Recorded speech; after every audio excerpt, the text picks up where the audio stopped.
Good evening, everyone. This is Dr. Abhijeet, and welcome to yet another session of this Oracle 90 Days Foundational Life class for university exams. Today, the topic that I'm going to discuss it is the enzyme basics and kinetics. In this particular session, we are going to revise the important topics, right, in the form of question and answer format. I will be revising the entire topic, like for the past, from the last 10 years, whatever topic have been asked in the multiple university exams, I will be like focusing on that particular topics only. I will be revising the topic in a very crisp, concise, and conceptual manner. Okay. The students who are going to appear for the Proff exams in November, it's obviously beneficial for those students. Apart from that, the ones who are going to appear for the NEET PG exam and the upcoming FMG exam, it's also beneficial for them as well, right? So the questions that I will be discussing up today, these are the different topics of the enzyme basics and the kinetics, where I will be focusing on the 10 marks question. I will be focusing on the 8 and the 5 mark question, that is the short essay question. And I will be focusing on the short answer question, that is approximately of 3 marks.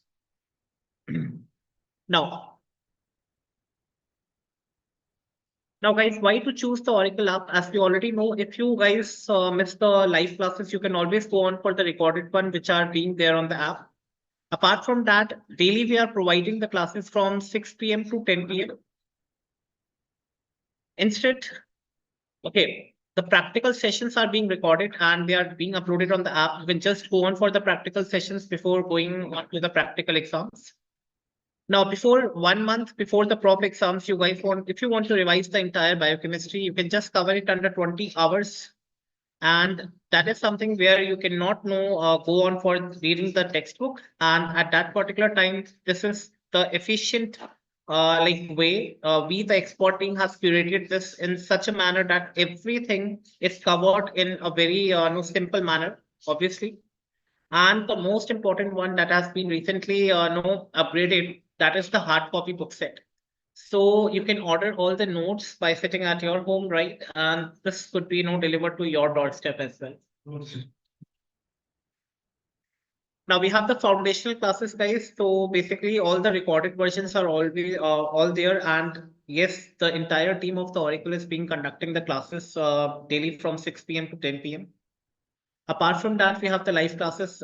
Yes, the same way like you guys are interacting with me right now. It is the same manner like you will be interacting with other faculties on the same platform. We have the express exam module under which we cover like under 20 hours the entire course of biochemistry. I have personally covered it, right? So you can always go on for this before going for the prof exam. Again, this is ultimate no feature of this particular app is that one-to-one doubt clearing session is also provided, right? So you can always book an appointment with the said faculty, right? For example, if biochemistry is there, you can book an appointment with me, and I will be definitely be happier to address your doubts.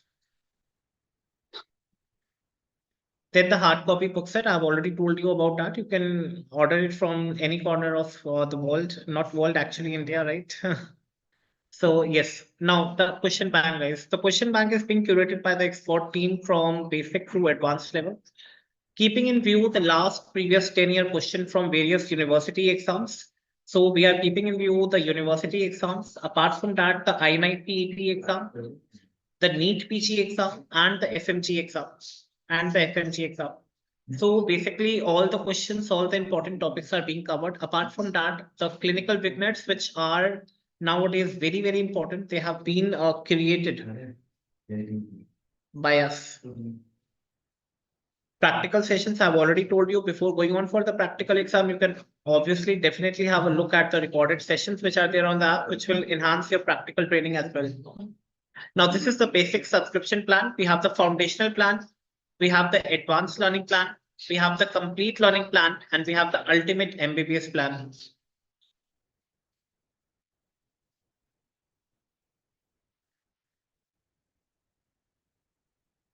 Now, coming on to the very first question, the question says, explain the structure, classification, and general properties of enzymes.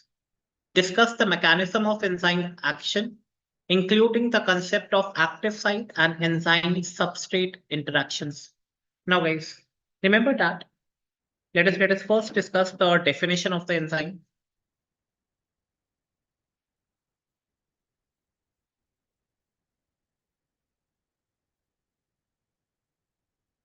Enzymes are highly specialized proteins. They are highly specialized proteins which act as catalyst in biochemical reactions. In biochemical reactions. In biochemical reactions. Now, these are specialized proteins, guys, which are made up of that actually act as a catalyst in many of the reactions, except for some. Basically, we have ribozymes, guys. These are not actually the enzymes, right? So now, for example, exception, one point that you have to remember from the exam point of view is the exception one part. And that exception is nothing but the ribozyme. And this ribozyme, it is nothing but a RNA molecule. Okay, it is nothing but a RNA molecule. It is not an enzyme, it is an RNA molecule. Now, you guys already know that if we talk about the basic reaction, guys, we have the enzyme. And if this enzyme is added to the substrate,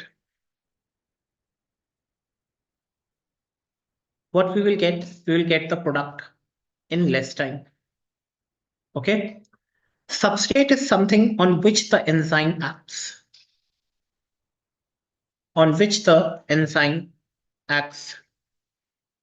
Now, product is something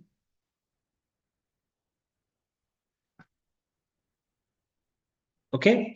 Product is something which is the substrate produced by enzyme action. Substrate produced by the enzyme action. So yes, now that was regarding the concept of enzymes. So these are the specialized proteins, guys, which act as a catalyst. Obviously, the reaction which is taking place in hours, if we have to reduce the time of that particular reaction, we use this enzyme so that we can get the product in less time and with much efficiency, guys. Apart from that, if we talk about the structure of the enzyme, let us just focus on the structure of the enzyme. The enzyme structure, it is basically described at 4 levels. It is basically described at 4 levels. We have primary structure. We have primary structure. We have secondary structure. We have tertiary structure.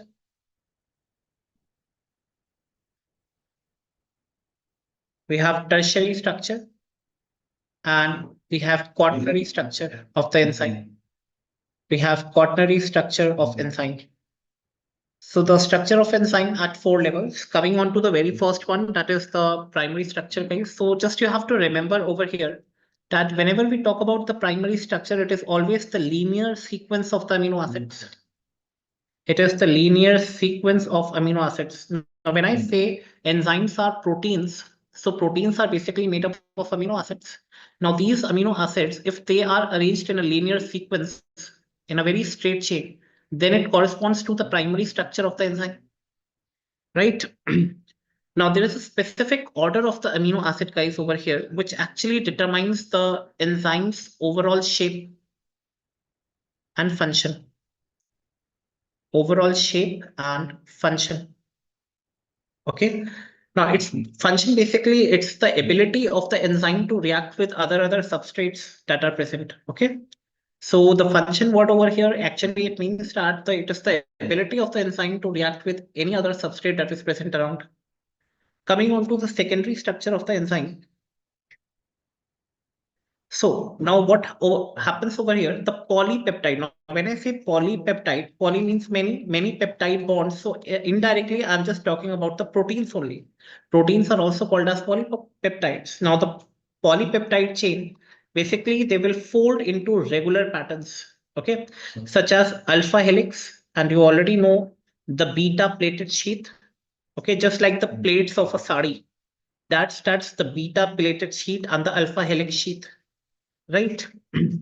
Now, these alpha helix and beta plated sheets, we have already discussed in the last class that they are basically stabilized by the hydrogen bonds. They are stabilized by the hydrogen bonds, right? So this structure basically helps in attaining overall the 3D shape of the enzyme. The 3D shape of the enzyme. Now, coming on to the tertiary structure, guys, even the tertiary structure basically results from the folding of the secondary structure. Folding of the secondary structure. Okay. More complex, more three-dimensional shape. Okay. So over here in the 3D structure, in the tertiary structure, guys, we have an active site. We have an active site, or I can say the specific active site on which the substrate can bind. On which the substrate can bind. On which the substrate can bind. Right? Now, coming on to the last one, that is the quaternary structure of the enzyme. Coming on to the last one, that is the quaternary structure of the enzyme. So they are basically the ones which are composed of one, or you can just write down more than one polypeptide chain. More than one polypeptide chain, and that is nothing but the subunits, right? Now these subunits, guys, they can be identical, they can be different. Okay, just in order to complete the function of the enzyme. Okay, so that can be identical, they can be different, they interact basically with each other to form the complete functional enzyme. So the enzymes are the biocatalyst, except for the ribozyme, which I have already told you, it's a RNA molecule. Apart from that, the structure of the enzyme, it is composed at like 4 levels: the primary, secondary, tertiary, and quaternary structure. Now coming on to the classification of the enzyme. Coming on to the classification of the enzyme. So we have 6 classes, classification of enzymes. Now we have 6 classes, guys. The first class, it is basically the oxireductase, the class 1, that is oxireductase. Then we have class 2, that is transferase. Then the third class, that is hydrolase. Fourth class, lyase. Fifth class, isomerase. And the sixth class, it is lipase. So we have 6 different classes of enzymes, right? And we are going to discuss one by one each of the classes. Coming on to the very first one, that is the oxireductase. Now, these are basically defined as enzymes that is used to transfer electrons or hydrogen atoms. Okay. For example, we have used the terms dehydrogenase many of the times, right? NADH2, FADH2. So basically the dehydrogenase, the oxidase, okay, the peroxidases, the oxygenases, right? All these are basically the examples where we are actually using to the enzyme to transfer electrons or hydrogen atoms, right? So that is something you have to remember over here. The enzyme, that is the lactate dehydrogenase. You can see that NAD plus is basically getting converted to NADH plus H plus. Okay, so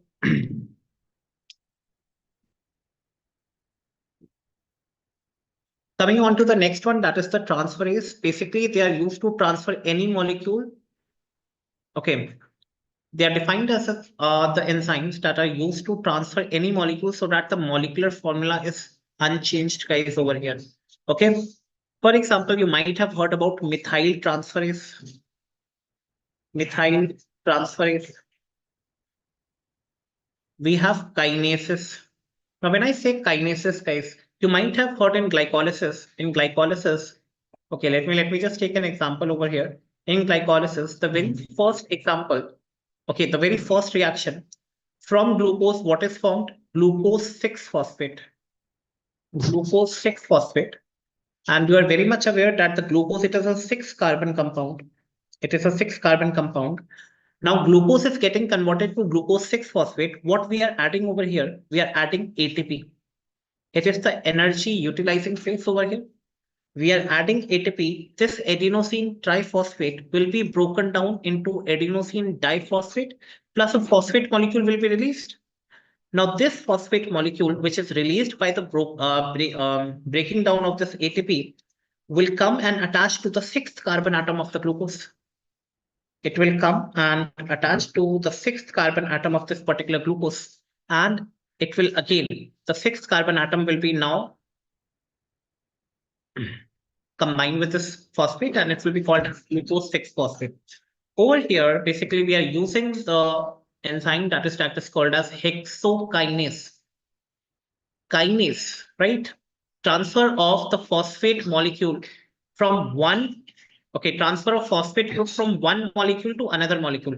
From ATP, guys, we are transferring one phosphate to the glucose. They're two different molecules. And that is why where the phosphate transfer occurs, it is called as kinase. And why hexokinase? Because glucose is a 6-carbon compound. So anywhere the word kinase is used, it is basically referring to the phosphate group that we are transferring from one molecule. Over here in this particular example, we are transferring it from ATP to glucose, right? So that is the takeaway point over here. Coming on to the next one, that is the hydrolase. Now, hydrolases, again, the name suggests that they are used to break the structure of the compound with the addition of the water molecule, right? So, for example, if we talk about the term phosphatase, okay, basically this phosphatase, what happens? It removes the phosphate, okay? It removes the phosphate from a particular substrate. For example, if I take an example that is pyrophosphate, now pyrophosphate is a compound which contains two phosphate units. Pyrophosphate is a compound which contains two phosphate units.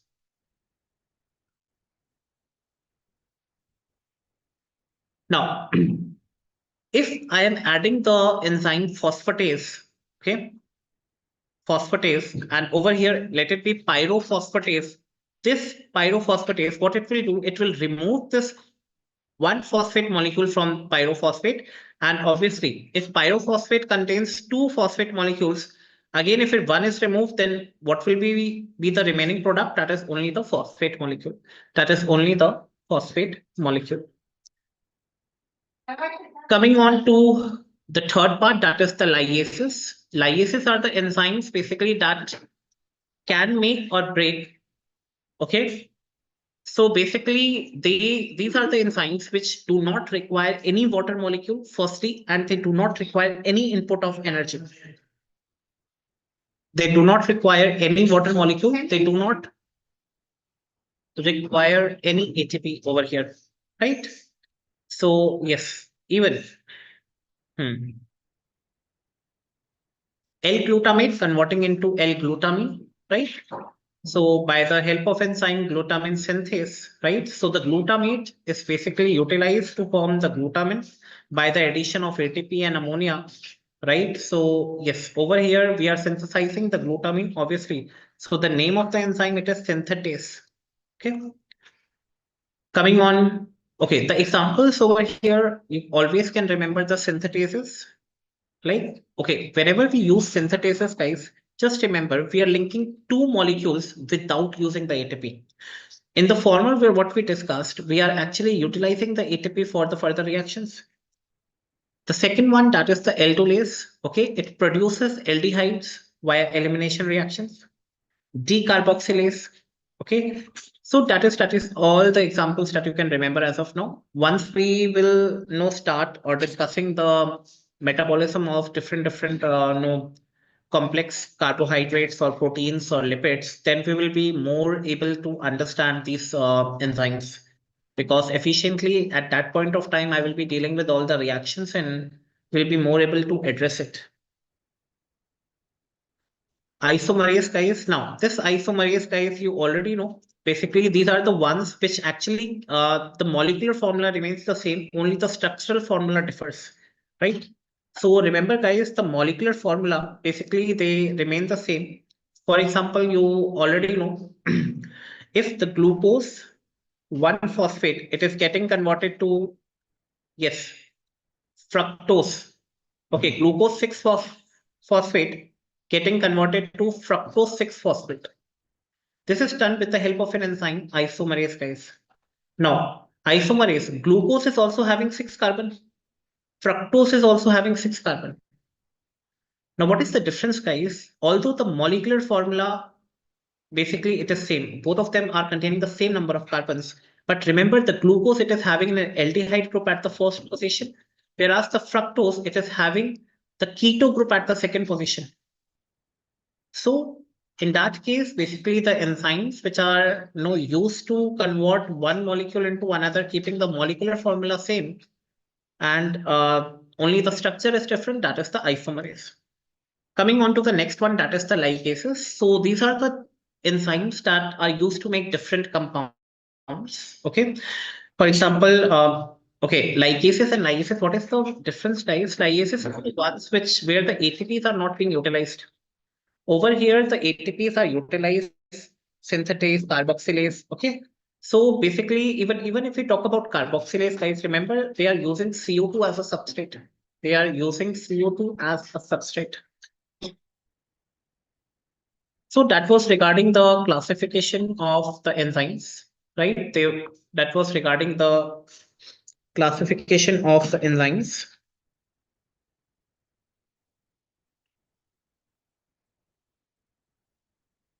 Now, in the question, they have also asked, okay, the properties of the enzyme. Let us just try to write down few of the properties of the enzyme.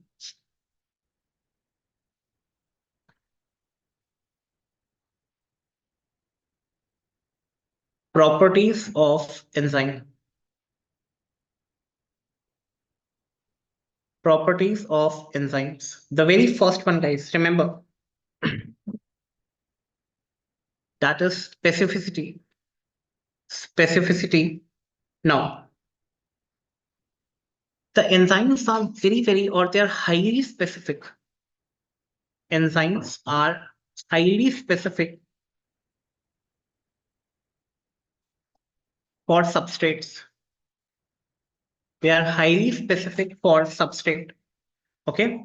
Now, this specificity, guys, basically arises due to the active site. Okay. Due to the unique structure of the active site. Okay. That's why, okay. And of course, even the shape, guys, even the shape, which is which is acting like complementary to the enzyme and the substrate.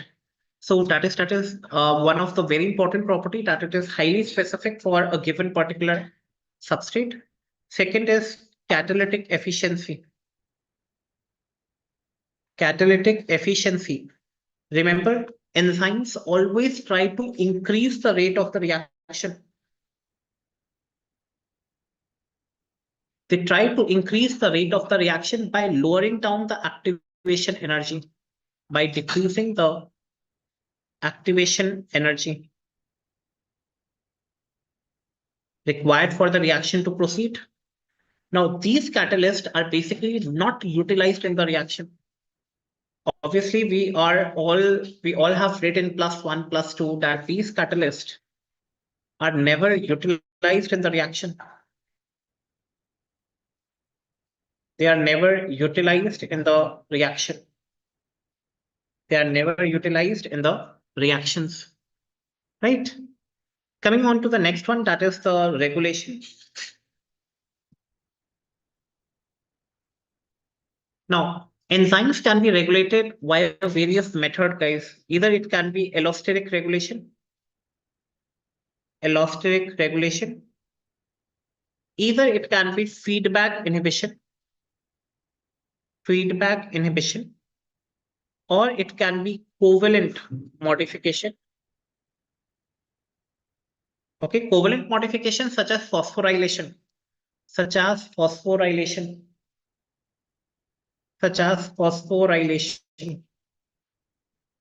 right?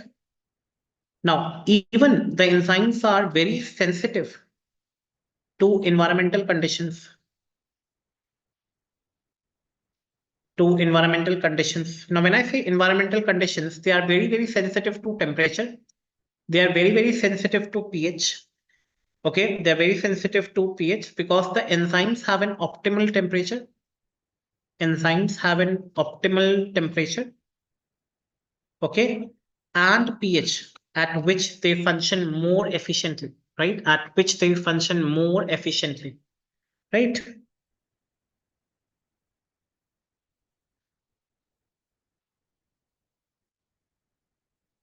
Now, the question that they have asked, one more question that they have asked, that is regarding the mechanism of action of the enzyme.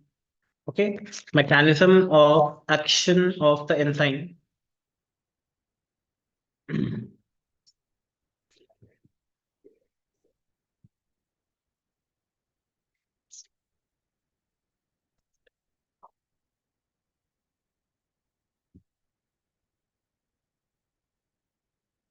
Now,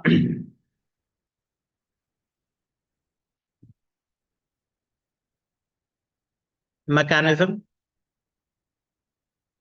of action of enzyme.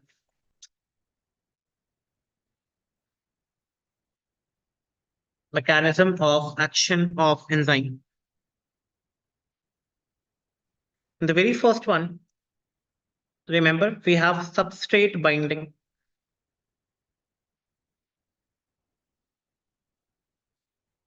Now, enzymes basically they catalyze the reaction, okay, through various mechanisms. The very important one, it is the substrate binding.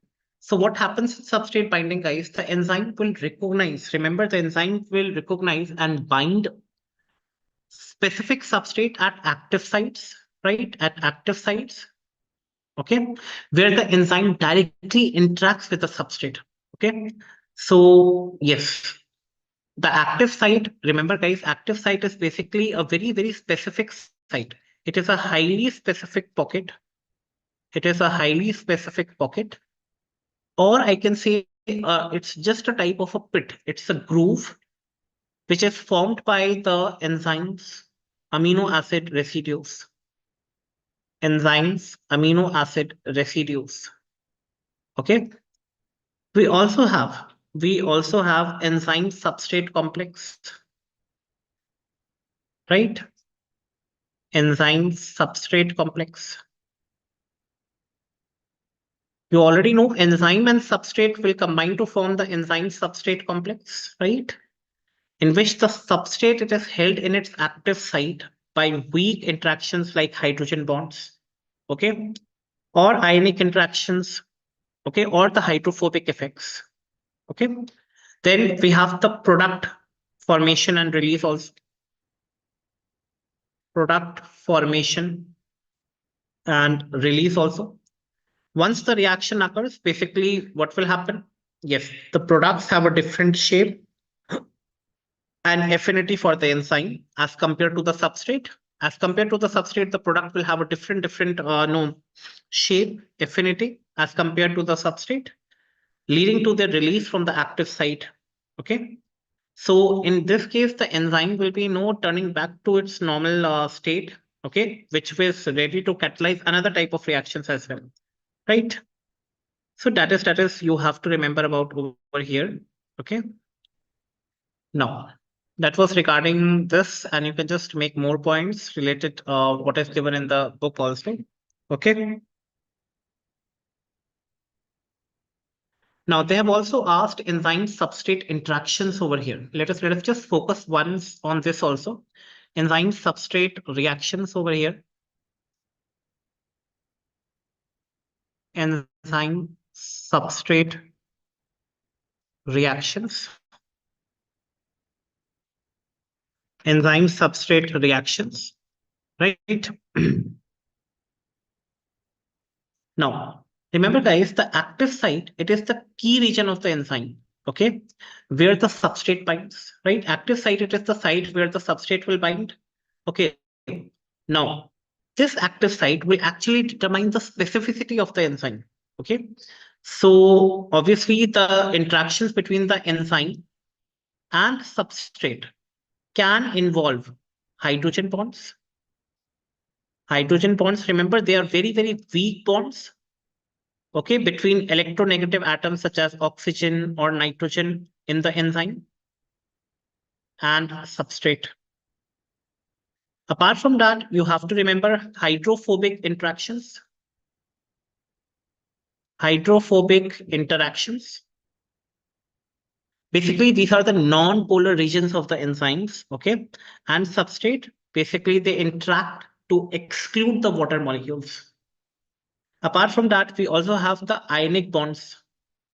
Ionic bonds. Now, whenever we are talking about the ionic bonds, we are actually referring to the electrostatic attractions between positive and negative charges in the enzyme and substrate. And we also have van der Waals forces. Van der Waals forces, these are basically the weak forces, guys, that occur due to the temporary dipoles in the enzyme and the substrate. Okay. So that was regarding the enzyme substrate reactions. So these are all the important takeaway points. Obviously, refer to this, keeping in view, just try to create your answer as well, right? So this is the 10 marks question that we have discussed right now. This is the 10 marks question that we have discussed right now.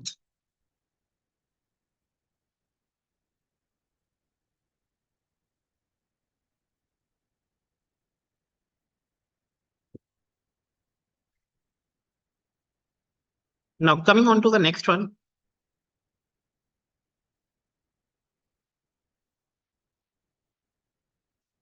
Now, the question says, describe the different types of enzyme specificity and provide examples for each. So it's basically a short type of an answer question. So let us first discuss about this. Okay. We have something called as absolute specificity. Now, guys, remember that an enzyme will catalyze a particular reaction for only one substrate. That I've already told you, that is the specificity of an enzyme. Okay. So yes, in this case, basically the enzyme recognizes and binds a specific molecule or a class of molecules, okay, to carry out a particular reaction. So it is not so common. It is like, okay, if we talk about the catalase, has absolute specificity for hydrogen peroxide. Obviously, catalases are the enzymes which will act on these molecules only. Urease basically will catalyze only the hydrolysis of the urea. Okay, the breakdown of the urea by adding addition of the water molecules. Okay, so yes, that is something you have to remember over here. Even if you want to remember more examples, guys. For example, sucrase. It is an enzyme that will specifically catalyze the hydrolysis of sucrose. Hydrolysis of sucrose. Obviously, sucrose will be broken down by the help of enzyme sucrase. Okay, into what? Glucose and fructose. Another very, very good example. Another into glucose and fructose. Okay. Now, this sucrase enzyme does not act on any other molecule. That is why it is called a specificity. It is only mentioned for a particular enzyme. It does not act on any other molecule. Any other molecule, right? Or any other disaccharide, basically, right? Like lactose or maltose, right? Now, group specificity is the one which, okay, now they will act on a similar substrate that have a specific functional group, okay, that have a specific functional group. For example, let us just talk about the term hexokinase over here. Hexokinase. Now, hexokinase, hexo means six, kinase means phosphate. Over here, if we talk about six carbon sugars, okay. Now, this hexokinase can act on glucose, it can act on fructose, it can act on mannose, it can act on a range of sugars, guys, right? That have a similar structure, but can vary in their chemical group. For example, glucose is having an aldehyde group at the first position, whereas fructose is having a keto group at the second position. They may have different structures, but obviously they are all six carbon compounds, right? Coming on to the third one, guys, that is called as the linkage specificity. Okay, so linkage specificity, it is basically referring to the enzyme which will act on a particular type of a chemical bond, irrespective of the rest of the molecular structure. For example, if we talk about the term or the enzyme pepsin. Now, pepsin is basically a protease that specifically hydrolyzes peptide bonds. Okay, that basically break down the peptide bonds, right? Now, they break the peptide bonds in the aromatic amino acids. Okay. For example, if we talk about the aromatic amino acids, you already know about the phenylalanine. Okay, you know about tryptophan. You know about tyrosine. You know about tyrosine, right? So basically, yes. So yes, it doesn't. Okay. Now, again telling you guys, it doesn't cleave or it will not break the bonds of the other amino acids. Now, when I'm telling pepsin or the protease one, which is basically breaking or hydrolyzing the peptide bonds of the aromatic amino acids, one which are having the yeah, the ring structures in them. For example, phenylalanine, tryptophan, tyrosine. So that is something called as, yes, the linkage specificity. Coming on to one more, guys, that is not mentioned over here. Yeah, coming on to one more, that is called as the stereochemical specificity. Stereochemical specificity. Stereochemical specificity. It basically refers to the enzyme ability. It refers to enzyme ability to distinguish between different stereoisomers. Okay. Now, stereoisomers are the ones which are the molecules that have the same chemical formula, but differ in spatial arrangement of atoms. The atoms are differently arranged, spatial arrangement of atoms. So over here, the enzymes can be very, very specific. Okay. Highly selective for one stereoisomer or another if the molecular formula is same. So remember, guys, if we talk about an enzyme called as D-glucose example, D-glucose isomerase. So it will help in the interconversion of D-glucose and D-fructose only. It will not act on the L isomerism. It will only act on the D isomerism. It will not act on the the L isomers, right? It will not act on the L isomers, right?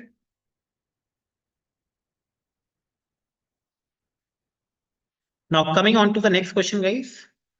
Now, explain the enzyme kinetics, including the Michaelis-Menten equation, and discuss the factors affecting the enzyme activity. Discuss the factors affecting the enzyme activity.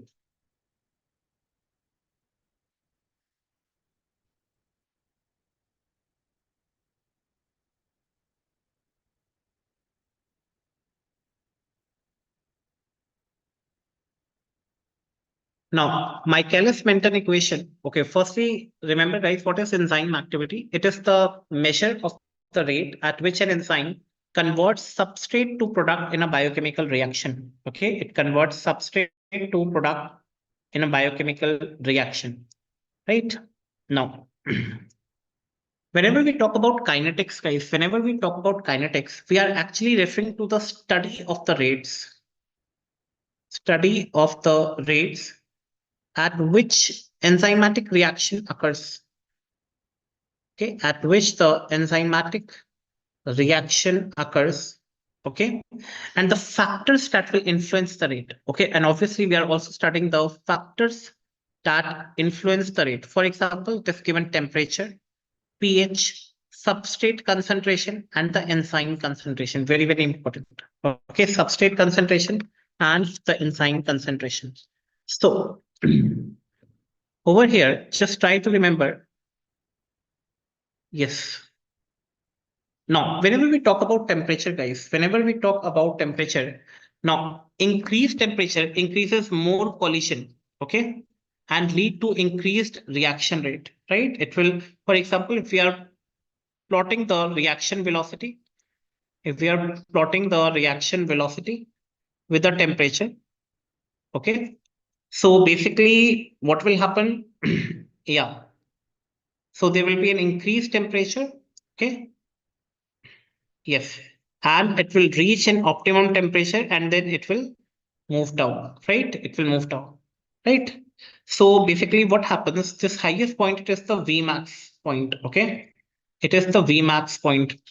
Now, beyond this point, what happens? There is denaturation of enzymes. There is denaturation of enzymes. And this point, this Vmax over here on the x-intercept basically gives the optimum temperature on which the enzyme will act completely, right? On which the enzyme will act completely, right? So remember, guys, it is always a bell-shaped curve,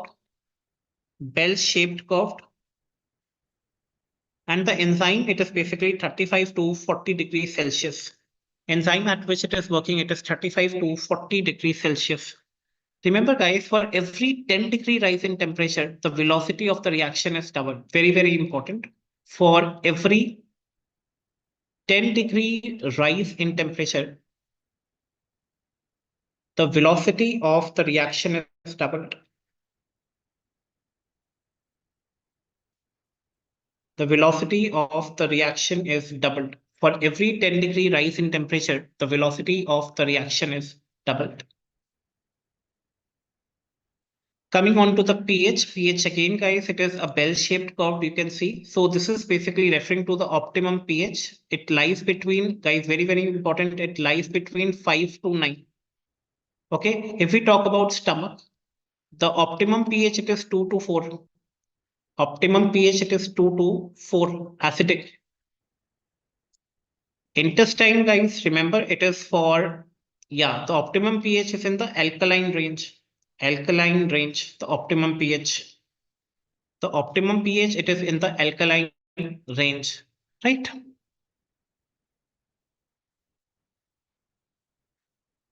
Coming on to the substrate concentration.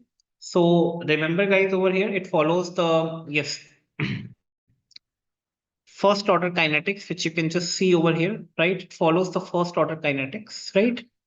Over here, yes. If the enzyme is kept constant and the substrate is increased, what will happen? We have enzyme and we have substrate. So we are increasing the substrate, keeping the enzyme constant.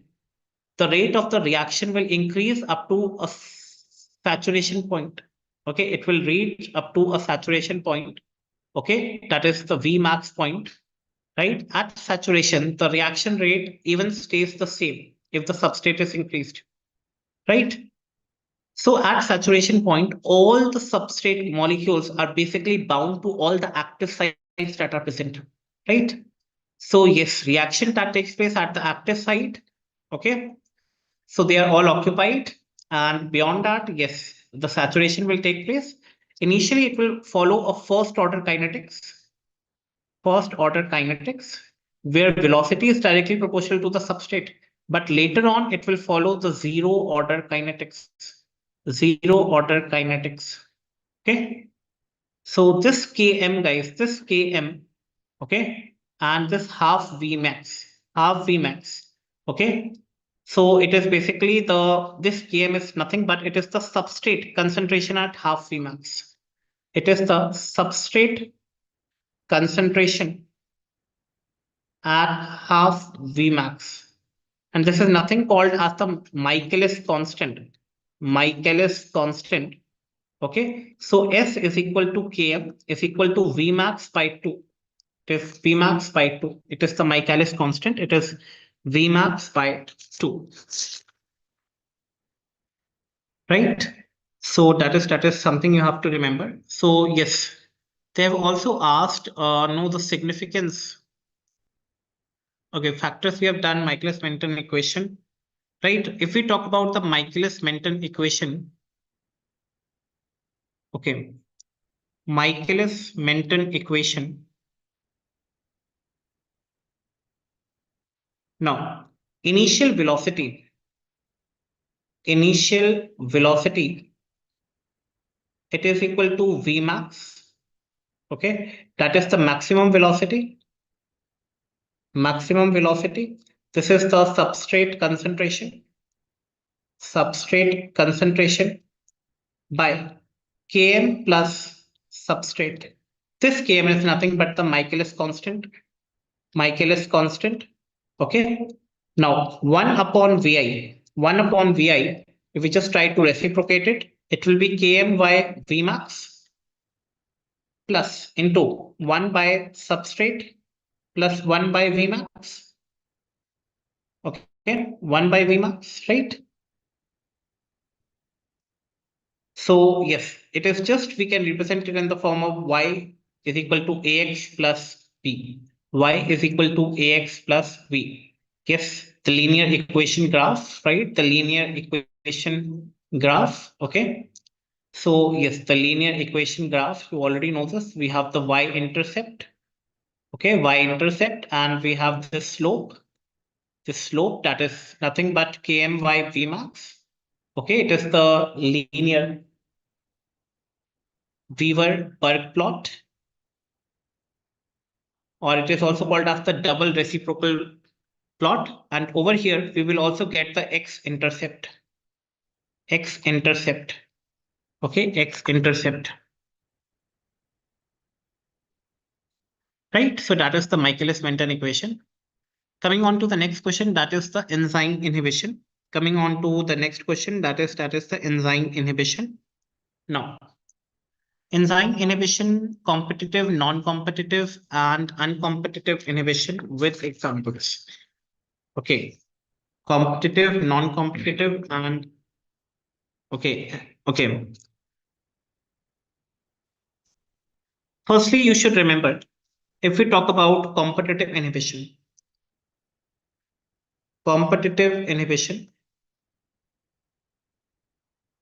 Now, remember that what are the features of the competitive inhibition? That they are structural analogs. They are structural analogs, right? Inhibitor basically binds to same site where substrate binds. Where substrate binds. And remember that competitive inhibition is reversible. Competitive inhibition is reversible. It is reversible. Okay. For example, this is the substrate and this is the inhibitor. So what will be happening that over here, the inhibitor will come and bind, which actually resembles, okay, the inhibitor will come and bind. So this is called as enzyme inhibitor complex. Inhibitor complex. Okay, inhibitor complex. For example, we have statins. Statins, basically the statins that inhibit an enzyme that is called as HMG-CoA reductase enzyme. We'll discuss in the cholesterol synthesis. We have methotrexate, which inhibits dihydrofolate reductase. Then we have succinyl coenzyme A, which inhibits acetylcholine esterase. Right? Acetylcholine esterase. These are the drugs, guys. These are the drugs. Okay. Some of you may ask, other than which are not drugs, what will be the examples of competitive inhibition? For example, LDH. Substrate, it is lactate. Inhibitor, it is oxamate.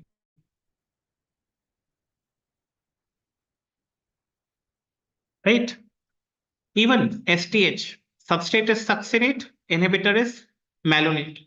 HMG-CoA reductase, substrate is HMG-CoA, inhibitor is HMG. Right? Coming on to the next one, that is the non-competitive inhibition.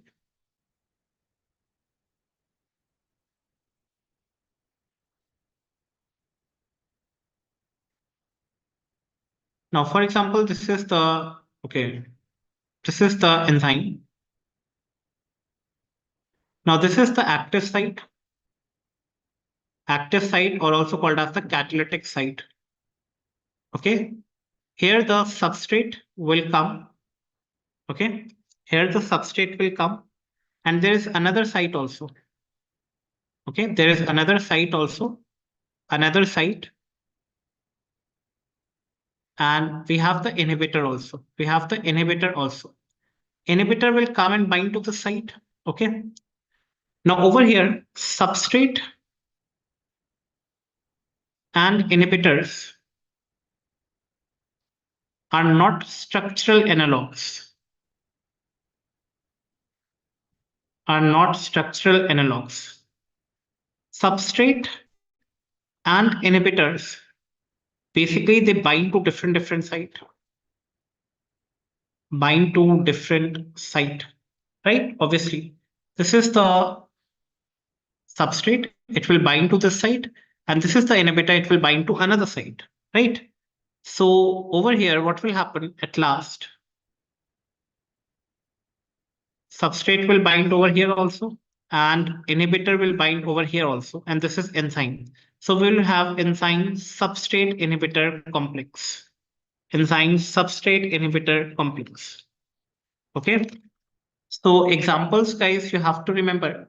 Examples you have to remember: cytochrome C oxidase. And what is the inhibitor, guys? Yes, it is the cyanide. It is the cyanide. We also have aconitase. Aconitase, and the inhibitor is fluoroacetate. Fluoroacetate. Right? So we have, like, we more have, like, for example, enolase. Enolase. Enolase. The inhibitor, it is fluoride. Inhibitor, it is fluoride. Inhibitor, it is fluoride. Right? So yes, that is something you have to take away from this particular slide. Coming on to the next one.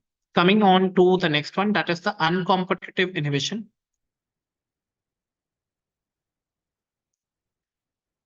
Uncompetitive inhibition. For example, this is the enzyme and this is the substrate. So what happens over here, the inhibitor, it cannot bind the free enzyme. Okay, the inhibitor cannot bind with the free enzyme. Inhibitor cannot bind with free enzyme. Inhibitor binds to enzyme substrate complex.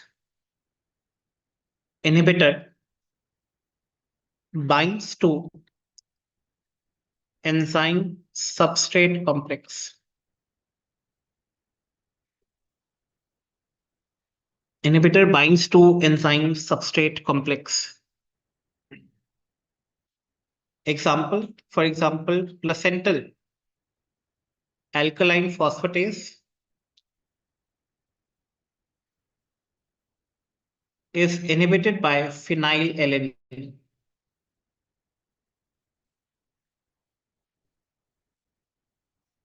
It is inhibited by phenylalanine.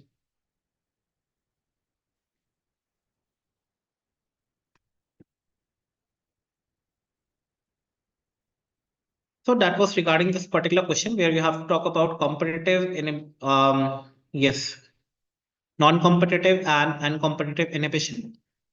We have already done the enzyme specificity in the earlier question, right? The absolute group and linkage specificity, right? And Michaelis-Menten equation also I have already discussed with you in the starting only. Lock and key mechanism, guys, I have already like multiple times told you about the lock and the key mechanism.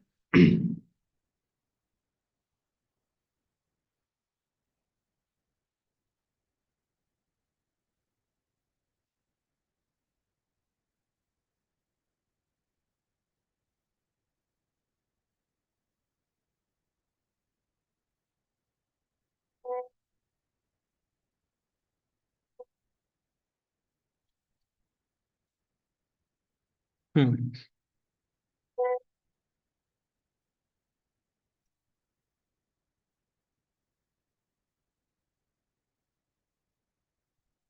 See, now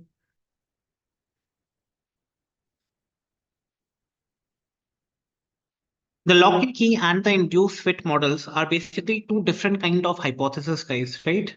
So lock and key, basically, you already know we have a rigid specific shape, for example, this, and basically, yes, the substrate will bind to the enzyme, right? Will bind to the enzyme, right? Like a lock and key mechanism. Okay.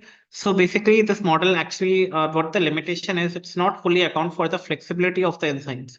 Induced fit model, if we talk about the induced fit model, it basically proposes that the enzymes active site is not perfectly fit. It's not perfectly fit for the substrate. Okay. So yes, instead the binding of the substrate basically induces a conformational change, okay, of the in the enzyme. Okay, basically it tries to alter the shape. In the lock and key mechanism, basically the shape is rigid, the shape is fixed. But induced fit model, it will basically try to alter the shape of the enzyme, right? So that in case the advantage is key more and more enzyme reactions can take place, right? So that is just one, because it's a very short kind of answer. You just have to remember this particular point. So that was all regarding for the class today. You can follow the various social media handles for the upcoming class. Thank you.